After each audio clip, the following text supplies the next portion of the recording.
When I was in the mainstream media, I wasn't happy with my role as an editor there.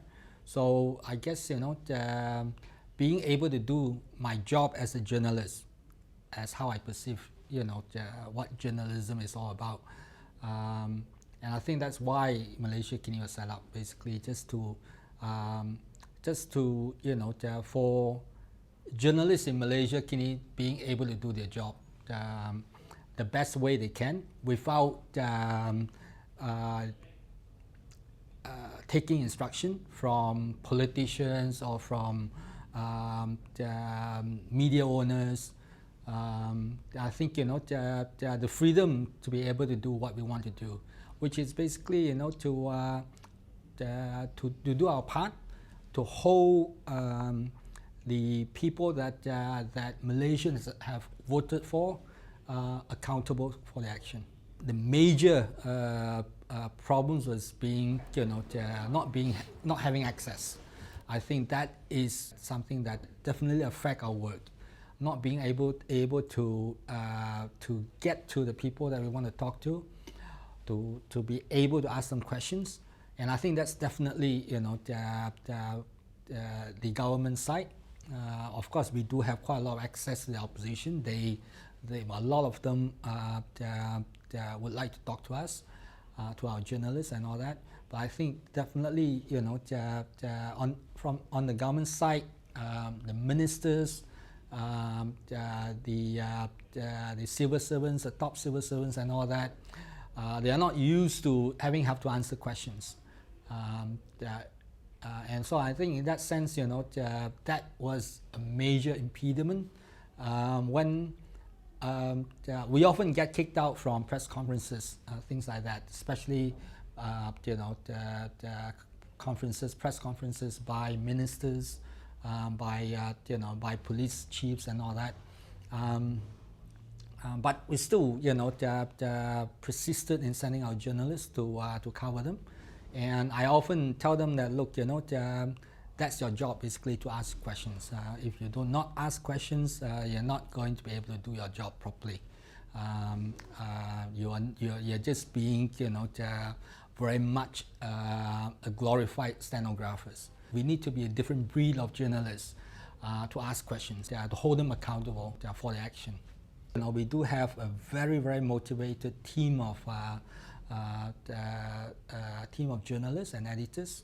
I think that is different, quite different from a lot of the organizations that I have worked in, and I want it that way anyway. I think it is important to have the passion for the work that you do.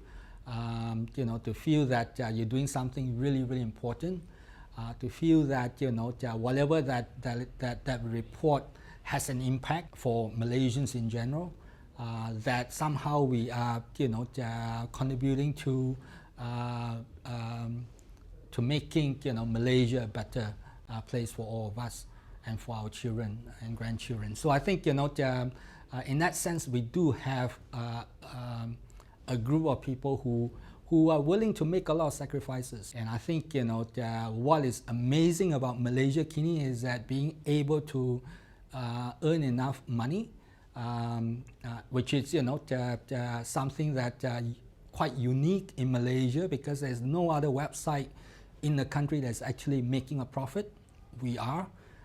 And I think there's very few news website in the world that's actually making a profit. We are. So I think and that is because of the support that we have among a lot of Malaysians who are willing to pay a subscription fee, and renew the subscription every year, and of course thanks to the great work of our team members. If there are people applying to be a journalist, I would like to see definitely it is important to have some skills when it comes to writing, expressing ourselves, being able to explain, an issue in a concise, readable manner. All that, that's basic. But I'm also looking for people who are willing, who have the passion, who cares for, the society, who believes that somehow, they can do something. They can help, play a role in improving, making, Malaysia a better place for all of us. I think that is important. I would not take someone who doesn't care, who's here just for the job. I want someone who is driven to a certain extent. Though of course, not opinionated, not someone who knows that there are things that he or she doesn't know. That is important, to be humble. A lot of times, there are a lot of things that our readers know better than us. Those who wish to join Malaysia Kini will have to, especially to be a journalist, they have to be able to know about issues, and to do that you need to read a lot. You need to have an interest in social issues, in politics, in all the things that are important to making Malaysia a better country.